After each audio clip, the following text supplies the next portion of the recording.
نام جابر۔ جابر نام کا کیا مطلب ہے؟ جابر کس زبان کا لفظ ہے؟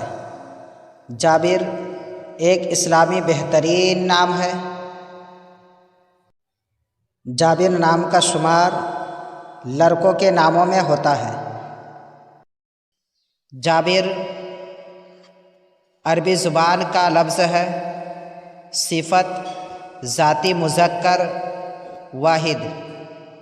جابر نام کا مطلب ہے جبر کرنے والا، غالب۔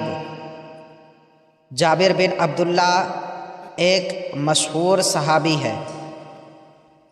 حدیث: حضرت جابر بن عبداللہ کہتے ہیں کہ رسول کریم صلی اللہ تعالیٰ علیہ وآلہ وسلم نے میرے لیے 25 مرتبہ مغفرت کی دعا مانگی ہے۔